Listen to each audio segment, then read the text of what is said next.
Okay, welcome everyone to the Office of Undergraduate Research Education Series. Today is on Guiding Principles in Native American Research.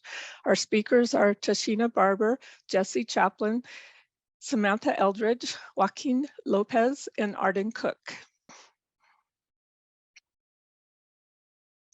Today is a virtual event and it's being recorded, so please mute yourself and turn off your camera to ensure the best experience.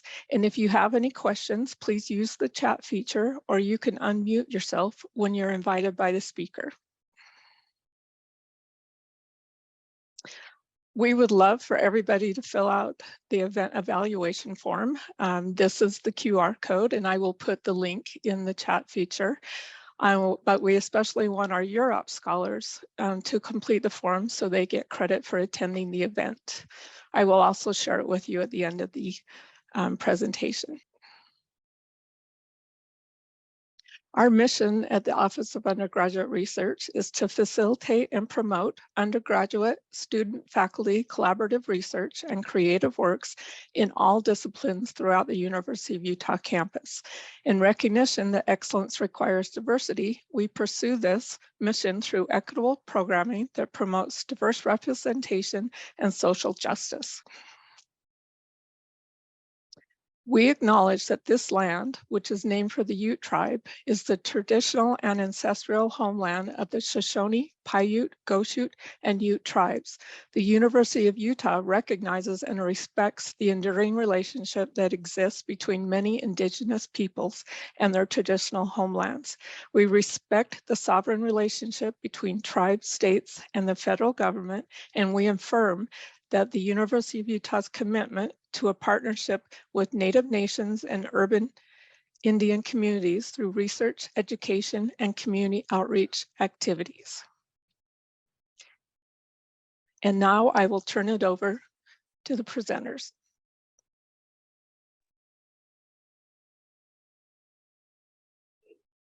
Hi, my name is Samantha Eldridge.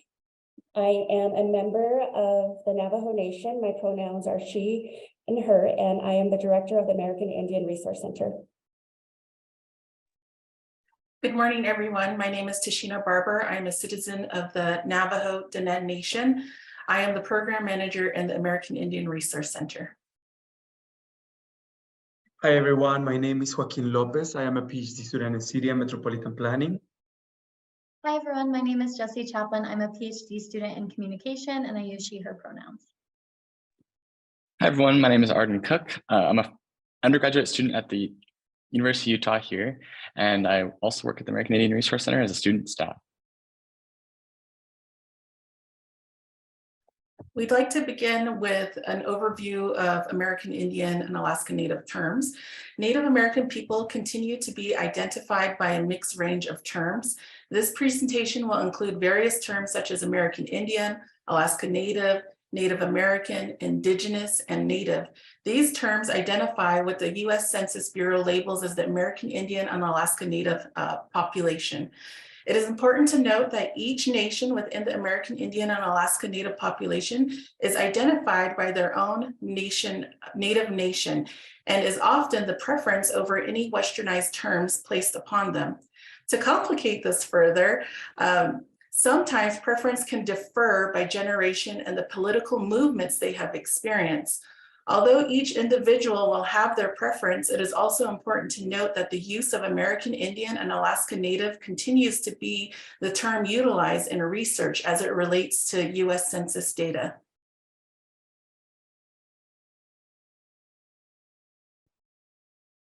All right. So to introduce, with the federal and state recognized tribes, at present, there are 574 federally recognized American Indian and Alaska Native tribes and villages across the United States. Land in the US includes 3 types of federally reserved lands, which include military, public, and Indian. The Bureau of Indian Affairs states that a federally recognized tribe is an American Indian or Alaska Native tribal entity that is recognized as having a government-to-government relationship with the United States, with the responsibilities, powers, limitations, and obligations attached to that designation, and is also eligible for funding and services from the Bureau of Indian Affairs. So When we look at the United States, there are tribes in the United States that are not federally recognized. That can include small state tribes and state recognized tribes that are not federally recognized, but federally recognized tribes may also be state recognized. And furthermore, federally recognized tribes are recognized as possessing certain inherent rights of self-government, for example, tribal sovereignty, which we'll go into a little bit later, and are also entitled to receive certain federal benefits, services, and protections because of their special relationship with the United States. Next slide, please. So when you look at Utah, there are 8 sovereign tribal nations, and they include the Confederate Tribes of Goshute, the Navajo Nation, the Northwestern Band of the Shoshone Nation, the Paiute Indian Tribe of Utah, San Juan Southern Paiute, Skull Valley Band of Goshute, White Mesa Community of the Ute Mountain Ute Tribe, and the Ute Indian Tribe. When we look at Utah, we have these 8 tribal nations that are a part of our state. And some of them are smaller lands, others envelop multiple counties and our states, such as the Navajo Nation, which envelops the Four Corners region. The state of Utah has its own division of Indian Affairs that is a part of the larger Bureau of Indian Affairs. And the Utah Division of Indian Affairs serves to promote positive intergovernmental relations and the government-to-government relationship between the state of Utah and Utah's American Indian tribes. Next slide, please. So tribal sovereignty is a big example of what it means to be a federally recognized tribe. It's an entire legal argument which contains decades of history. Indigenous people have a political relationship with the United States, and tribal sovereignty is protected by the US Constitution, treaties, and precedent. Justice John Marshall in 1830 stated that tribes possess a nationhood status and retain inherent powers of self-government. And self-government is also essential if tribal communities are to continue to protect their unique cultures and identities from the National Congress of American Indians. In 1942, there was also a court case that stated the precedent of federal Indian trust responsibility, which is a legal obligation in which the United States has charged itself with moral obligations of the highest responsibility and trust towards Indian tribes. So therefore, the way that we interact with tribal nations should operate differently through IRBs and other forms of interactions, in which Tashina will share a few more notes on that.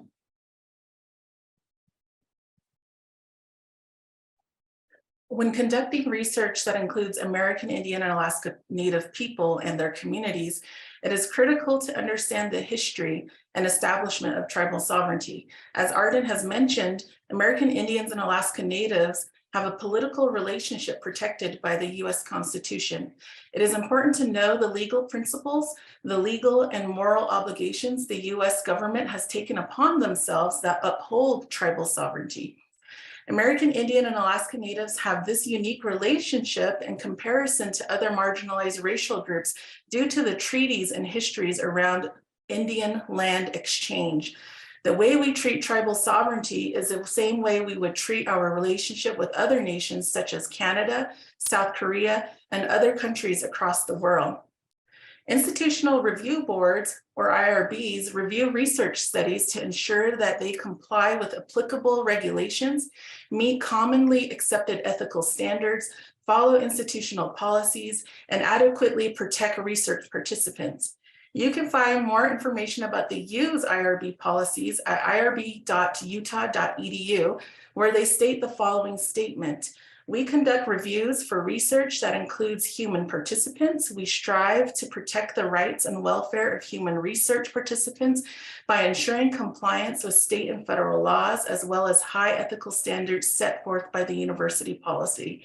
Tribal institution review boards and other entities that oversee research for American Indians and Alaska Natives are also important and unique. They reflect and respond to community needs, changes in research, and revisions to research policy. Each nation may have a specific IRB framework that include vigorous processes for approval. As federal research regulations are revised and policies are developed in response to a rapidly advancing research landscape, it is critical that policymakers, IRB professionals, researchers, and tribal communities have clarity regarding the tribal IRB. Tribal institutional review boards and other entities that oversee research for American Indian and Alaska Natives are important and unique. So there is a Southwest Tribal IRB, and this consortium with tribes with Navajos, Mescalero Apaches, Jicarilla, and in this slide, it is stated that each tribal nation has their own procedures for external research. Some tribes have their own IRB review boards, as mentioned with the Southwest Review Board, along with the Navajo Nation Human Research Review Board. When seeking research with other tribal communities, members, approval for activity by a tribal official is necessary. Each tribe has a designated tribal official who has the authority to approve activity on its land and with its community members. Tribal review boards may require proof of an already IRB review that has been done within an institution before it can move on to their own review boards. A number of tribal entities have formed their own IRBs under the Department of Health and Human Services under Title 45 of the Federal Regulations of the Common Rule. Tribal IRBs currently include California Rural Indian Health Board, Cherokee Nation IRB, Chickasaw Nation IRB, and the Choctaw IRB.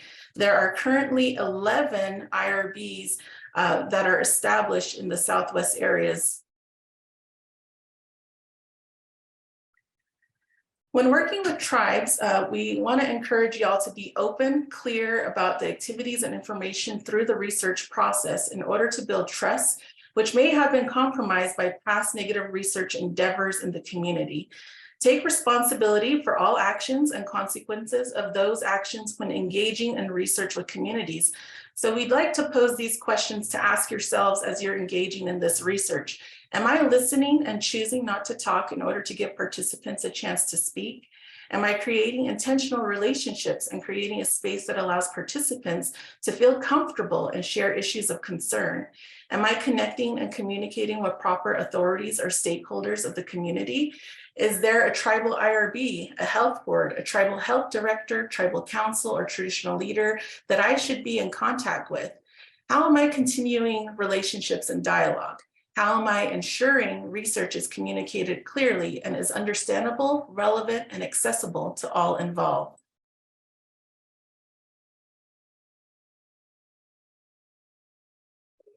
Thanks, Tashina. So now we'll talk about relationship, sustainability, and relevance. Research with American Indian Alaska Native populations is not the same as working with other underserved minority or rural populations. Researchers need to be familiar with and sensitive to the culture, traditions, wishes, and expectations of a given tribal nation. There are also specific cultural protocols and etiquette that prohibit certain activities. For example, eclipse viewing and dissections are taboo in Navajo culture. Human genome testing is also strictly prohibited by the Navajo tribe because according to their creation stories, Navajos were created by changing women. Therefore, they already know where they came from. There are also community celebrations that happen throughout the year, which may impact participation. For instance, New Mexico is home to 19 different pueblos. These communities come together during the summer for feast days, a time for tribal members to visit with family, renew their culture and language, and enjoy traditional dances. Many of these festivities are open to the public. However, these celebrations are part of a ceremony and can last over several days or weeks. A sustainable relationship engages the community in a partnership with respect to tribal culture, language, and values. As a researcher, you should be asking the following questions. How is the research addressing tribal needs? How is the tribe benefiting from the research? Again, Tashina touched on some of these points, but engaging tribal leadership and including members of the community to serve as consultants on various aspects of the research process ensures tribal culture, language, and values are respected. And lastly, in working with tribes, it's important to note that the harms and benefits to be assessed are not necessarily the same as for other populations. There has been previous research projects that have harmed American Indian and Alaska Native populations. For example, in 1989, Arizona State University researchers engaged the Havasupai tribe on a project entitled The Diabetes Project with the Havasupai tribe. The objectives of the project were to provide health education, collect and test blood samples, and implement genetic association testing to search for links between genes and diabetes risk for the tribe. However, despite years of research, the researchers were not able to find a genetic link. That's when they began to change their research project without the knowledge or consent of the Havasupai tribe. The research used collected blood samples to study schizophrenia, migration, and inbreeding. And in 2003, Havasupai tribal members learned that their DNA samples, along with everyone else who participated in the diabetes research project, were being used in non-diabetes related genetic testings. Another example, many of you may recall the unknown and fatal illness that broke out in the Four Corners region, now known as the hantavirus. This sparked a national investigation of illness on the Navajo Nation. Major media outlets titled articles associated with the outbreak as Navajo flu, Navajo disease, Navajo epidemic, which created an atmosphere of fear focused on the Navajo, stereotyping of the Navajo people, invasion of privacy by names, placing and identifying the outbreak of a tribe's name, and further causing discrimination and harm against the Navajo people. This further emphasizes the importance of tribal consultation and meaningful engagement with tribal nations. Next slide, Tashina. So what are some approaches that can be implemented to recognize tribal worldviews? We're listing 3 different research designs and methods that optimize partnerships. Of course, these are not the only ones, but again, these are the ones that optimize partnerships. So traditional ecological knowledge is a concept that highlights indigenous knowledge systems and acknowledges the American Indian, Alaska Native people have the historical knowledge concerning their own traditional practices, which they have resided and practiced for thousands of years. This method can be incorporated by designing research activities around traditional practices and beliefs. For example, incorporating talking circles and other methods to involve the community voice. The next one is community-based participatory research, and that's a partnership approach to research that equitably involves all parties and all aspects of the research process, and in which all partners contribute expertise and share decision-making and ownership. This method recognizes the community as a unit of identity and builds on the strength and resources of the community. And then the last one is tribal participatory research. This allows a research to be responsive to community needs, to be culturally appropriate, and to be strength-based while being mindful of the imbalance and often harmful research previously conducted in tribal communities. Next slide. We also thought it would be helpful in providing a checklist in conducting research. The Partnership for Native American Cancer Prevention created a helpful checklist for conducting research in American Indian, Alaska Native communities. I listed a few examples here, but this is another reminder that we don't necessarily have to create anything new. There are best practices and tools that have already been created to help guide researchers who work with or are interested in engaging with tribal communities, families, and individuals. And then just a few highlighted bullet points. Get to know the tribal communities and establish relationships. Get a clear understanding of the historical trauma experienced by the specific tribe. You can also demonstrate respect for the community through memorandums of understandings. Be transparent. Make sure that all phases of the research project goals and design are shared with tribal leadership. Again, respect the privacy of the tribal community. If they decline at this time, please respect that answer. Again, employ blended research methods that include Indigenous ways of knowing. And then lastly, discuss intellectual and cultural property rights of the information, including returning that tribal data ownership back to the tribe. And then now we'll turn it over to Joaquin. Thank you, Samantha. So we're going to just start by, we have this visual that goes through all the different contexts that shaped the approach to this project. So what we're talking about today is an Indigenous walking tour that we did in partnership with the American Indian Resource Center and the Inter-Tribal Student Association. So we're going to start by talking about what it means to be a good guest and how that shaped the way that we approach the project, and then go into the university context, academic practical context, and class context that also shape the way that we approach this. Next slide, please. So we want to start with this idea of being a good guest, which comes from Teresa Stewart Ambo and Kay Wayne Yang. And basically, this is an article that's talking about land acknowledgements and the different steps in making a land acknowledgement, but then also the steps after. So they start by talking about how if you don't have an acknowledgement yet, then the land acknowledgement can be a way to start some conversations. And then as you're preparing for the acknowledgement, you have an opportunity to get in relation with the Indigenous nations of that land. Once you have the acknowledgement, then you need to learn your responsibilities to the Indigenous nations. And then once you have done that, it's about getting beyond acknowledgement and building institutional accountability. So they're talking a lot about how settlers are visitors on this land. And so they're really intentional about using the word visitors and then thinking about guest and kind of comparing and contrasting visitor versus guest. So guest requires recognition from Indigenous nations, and it requires responsibilities from both Indigenous nations and settlers. So they're kind of arguing that what would it take for settlers to want to be a good guest and to move from this perspective of being visitors to being recognized as a guest and being responsible and accountable as a guest. So part of this, they say, is that to be a good guest is to be in good relation to the land, to learn from and to be accountable to the land. So it's kind of twofold. There's needing to get in relation and be responsible to Indigenous nations, but also to be responsible and accountable to the land. Next slide, please. Another thing that kind of shaped us is our academic and practical contexts. So Joaquin is going to talk a little bit about coloniality and planning. Yeah, so my context in planning, I focus specifically on Indigenous planning and try to understand what are the colonial entanglements of when Indigenous communities practice their own planning, but also like when they come and they try to re-exist in the urban areas, and to what extent actually Indigenous knowledges can be considered in the planning process of areas that are being urbanized, and how like coloniality entanglements actually play such a significant role in that. So that's one of the areas that I'm concerned about. My positionality as a Mayan Quiche ethnicity from Guatemala, where I come from, that was like where I studied for and worked for different years with Indigenous communities.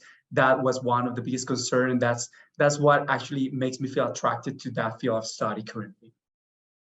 For me, I come from the background of communication, and so we were in classes together and we talked a lot about thinking about planning processes in the way that like knowledge is communicated, but also how a lot of times these planning processes require like incorporation of Indigenous knowledges on settler terms, and kind of the problem with an incorporation model. We were thinking about that, but then also thinking about the spaces at the university. So for me, my research, I'm very interested in thinking about kind of how space communicates, and the university itself spatially communicates kind of like their relationships and accountabilities to Indigenous nations and maybe their lack thereof. So we're trying to think about kind of how we can reimagine university spaces to better, be accountable and be in relation to Indigenous nations on this land. Next slide, please. So with that, we're obviously entering into the university context. The university has a land acknowledgement that was read at the beginning of this, but then they also, of course, have the MOU with the Ute Nation, the Ute Proud campaign. So there's a lot of different things the university is doing, and we want to recognize that, but we also want to think about how we can push it forward and think about other ways, again, to reimagine university spaces to better be accountable and responsible to Indigenous nations and the land. Next slide, please. The final thing that shaped us was our class context with Dr. Cynthia Benally. Dr. Cynthia Benally actually had the idea of an Indigenous walking tour from the University of Washington that also had a Indigenous walking tour. So she recommended it as an idea for a project, and we both thought that our different research interests and kind of backgrounds could contribute to the project. So in that class, we talked a lot about challenging Western views of doing research that can be very extractive, detached, decontextualized, and the need to kind of think out of this framework of working in or of to a working with Indigenous communities. A lot of this came down to a conversation of Indigenous methodologies and who can do Indigenous methodologies.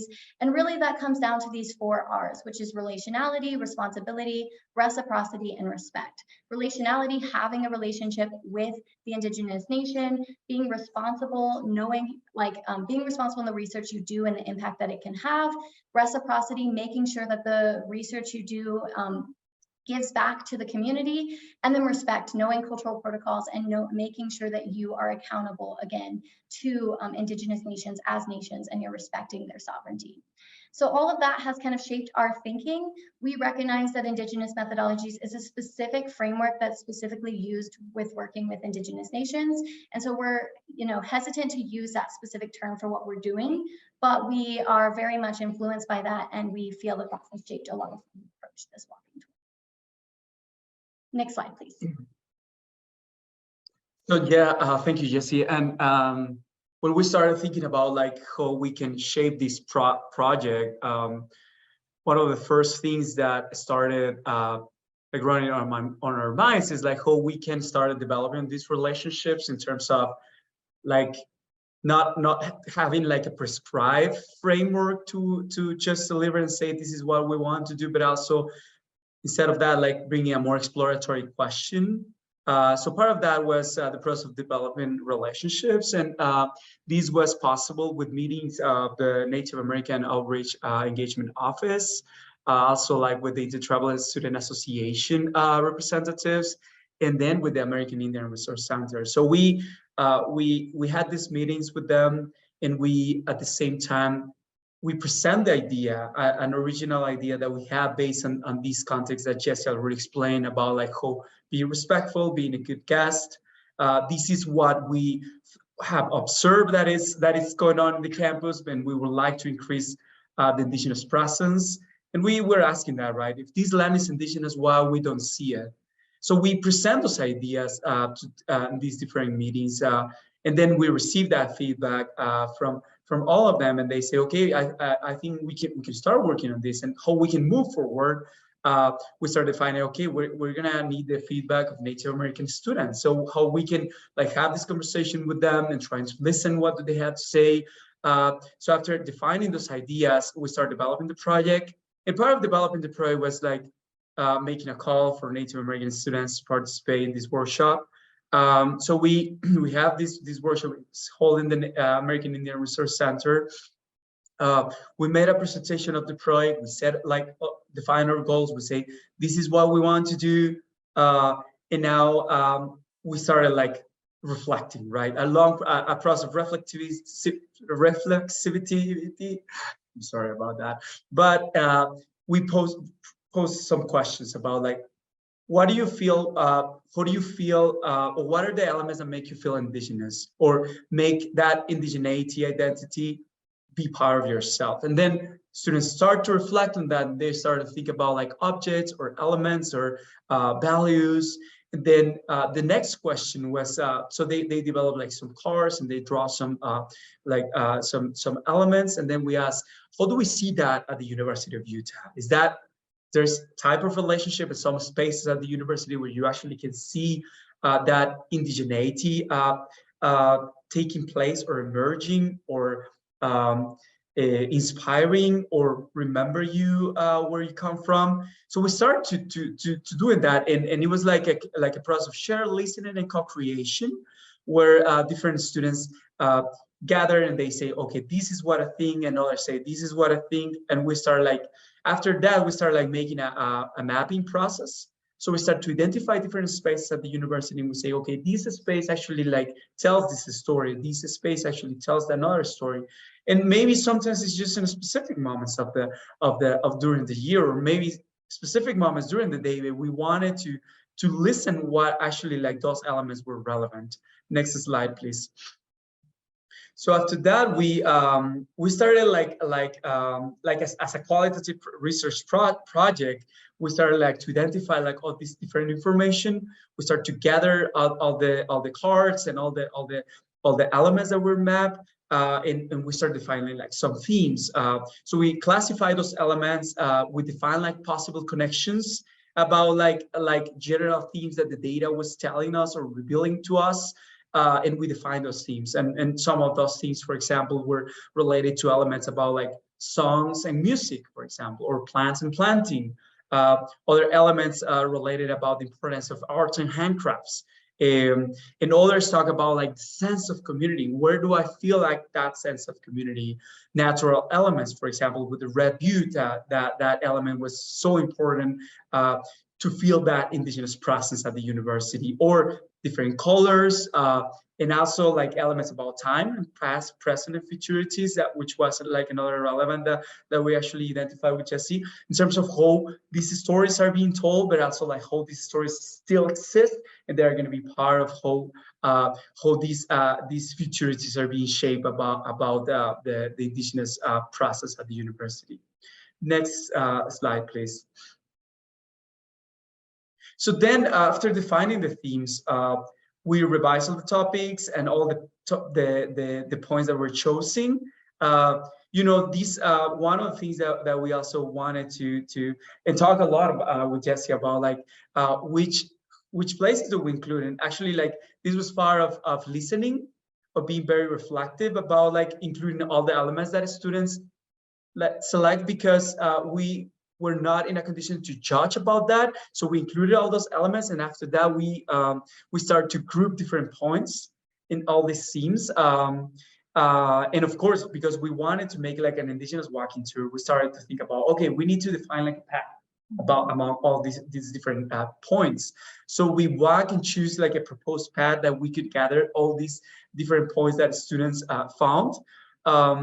We actually collected data of the relevant features. So, for example, if some students will say, okay, we like the Utah Museum of Fine Arts because we believe that they actually have all the time, they have different Native American artists on display. So we went there and we tried to see like which were those Native American artists. So we collected some photos. In the terms of Marriott Library, there was students commented about the great collection that they have about Native American authors, and who actually also inform like different ways of knowing. So we went there and we there was like this nice display also about like Native American authors during the Native American month. So we also took those photographs and collected some data about it. And then we divided, I mean, based on the size of the campus, we divided the walking tour into sections in order to have like a very comfortable walking, but at the same time in a way that you can see like all the spaces. So we divided an upper campus tour and lower campus tour, and then we developed like an app or a story map for an easy access, so everybody could have access to any to that information. Next slide, please. So, and then like based on this QR code, we developed like this story map that you all can have access to it. There's also like a link for that, and you can just take a picture of that and see like you can pop up in your cell phone. And because the idea of this is that we can take it and we can go with our cell phones and make the tour, right?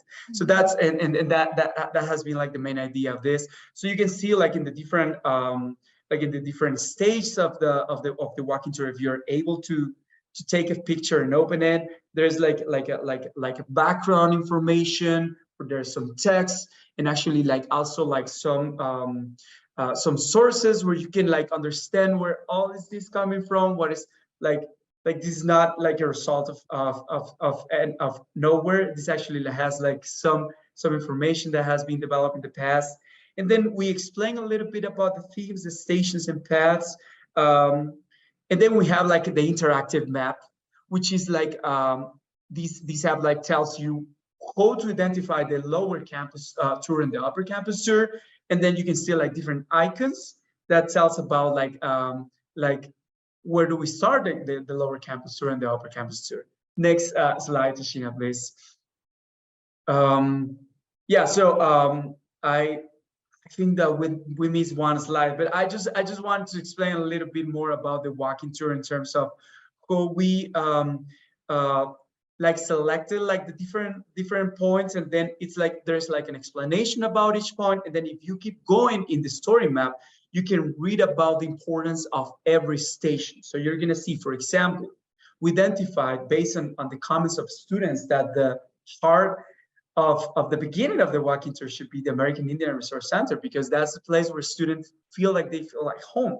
So that could be like the starting point where you can go to the upper campus or the lower campus, and we have like stages such as the Union, for example. The Union is such an important place because for those of you who might not know, that's where we celebrate like the annual powwow, which just the powwow makes the union like this window of time among 500 years ago and 200s, like ahead in the future, where we feel that indigeneity here at the university. So any other places, like I commented about the Mary Library, the campus gardens, about like the different Native American plants that we have, or the Rights Eccles Stadium. We also have like some presentations about the Ute Indian tribe. There's like different stations that you can see, like, and you can understand why that has like an indigenous meaning. And this actually like also tells like how we can reclaim the space as an indigenous space. I mean, we can see that building, and it can look like a Western building, but actually, yes, also can be reclaimed as an indigenous space in terms of how the stories that have been developed in that space, and the stories that are being told. So this is also like another reason why we believe this tool is super important to recognize that that indigeneity in the campus, and also like future steps, like this slide says, we know that this is a process, that this is a project that is in process. So this is not a final project. We are actually like meeting with Native American students. We also have like this intention to meet with faculty and staff to see what do they think, so they can provide like their feedback, and also like include more stations, which actually we believe that it's going to contribute like to have more holistic knowledge and more community-based knowledge, and it's going to make more people feel identified about what we include. And also we want to focus on futurity. So futurity is like, how do we project the future by acknowledging the differences of power and privilege? So where might be more spaces that can be identified and reclaimed? And one of the exercises that we have been projecting is like, how can some public spaces, for example, at the university, can look from an indigenous perspective, how we can like include or plan to do like some murals or some art, but also like even like the facade of the buildings. And we started like to doing that from the digital part. So even like including like some architecture modeling or VR, but also as a way to say, okay, if we want to indigenize the university, this might be an alternative.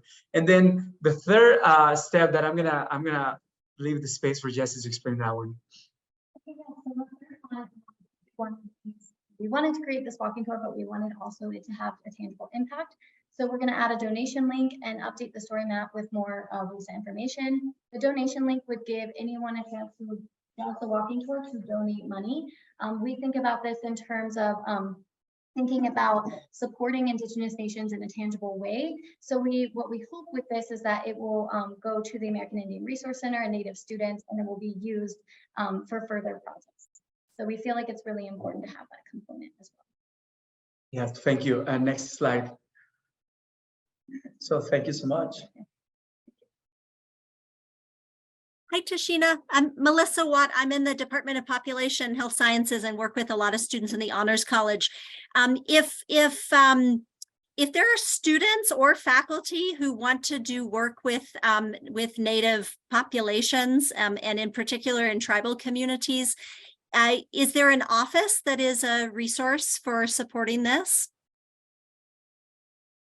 and for helping to make connections and navigate IRB, et cetera? Yes, I would say our center is one of those spaces to definitely get connected with myself or Samantha. We're working with a couple of different groups currently, and we're very careful and mindful of the engagement we have with our tribal communities, and which tribal communities are being outreach to more often than others.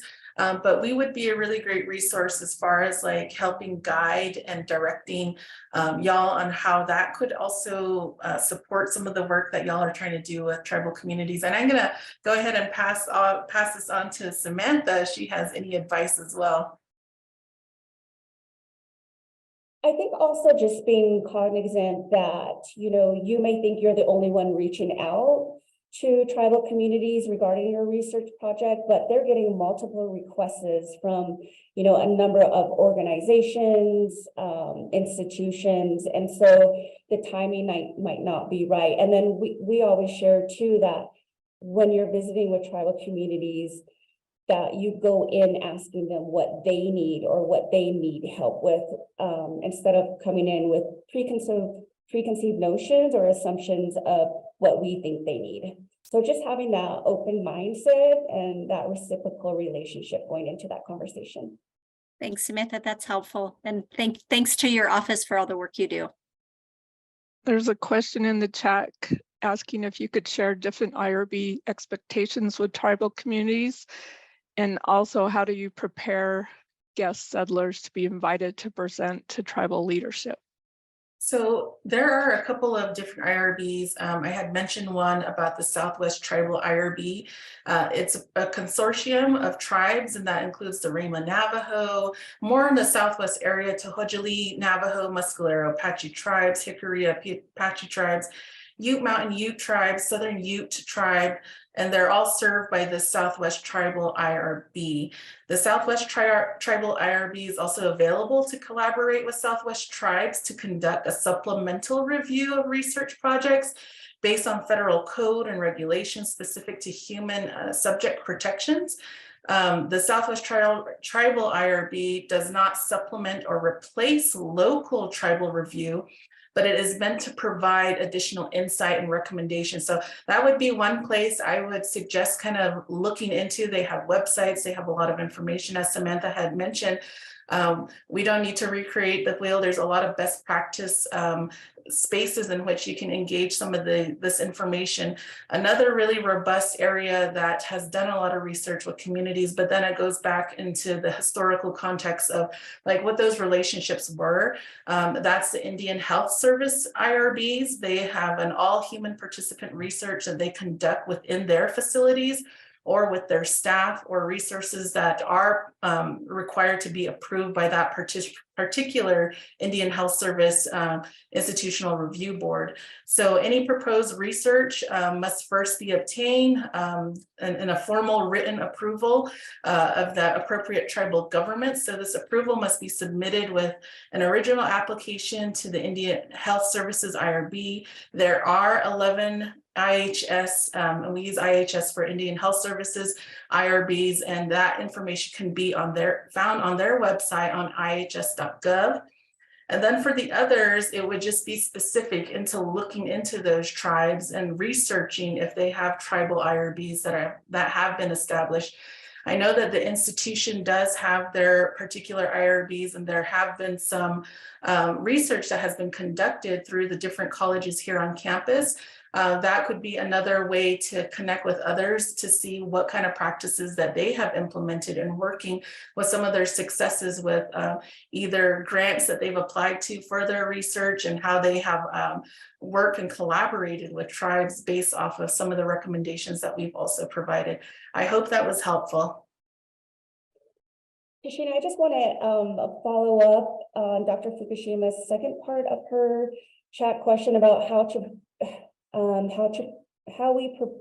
should guest settlers be invited to present to tribal leadership and that preparation. So I think a good reminder is that when you're meeting with tribal leadership, these are heads of states. So, similar to our level of Congress, men and women, and our own President of the United States. So just recognizing that relationship, and that when you are meeting with tribal leadership, they have different names. So recognizing who you're meeting with. Is it the business committee? Is it the tribal committee? Is it the tribal council? Different tribal nations have presidents, others has chairpersons. So recognizing that you're acknowledging and being respectful of those relationships, and then also that your first meeting with tribal leadership or tribal communities should not be where you're asking permission to conduct research.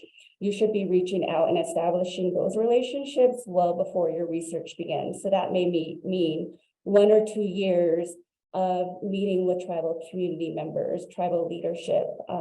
So just thinking that it's a really long process, and then again, it's really about creating that meaningful relationship. Well, I wanted to remind everybody of the evaluation form. Here's the QR code, and I'm putting the link in the chat. We specifically would like the Europe scholars to complete the form to get credit for attending this event.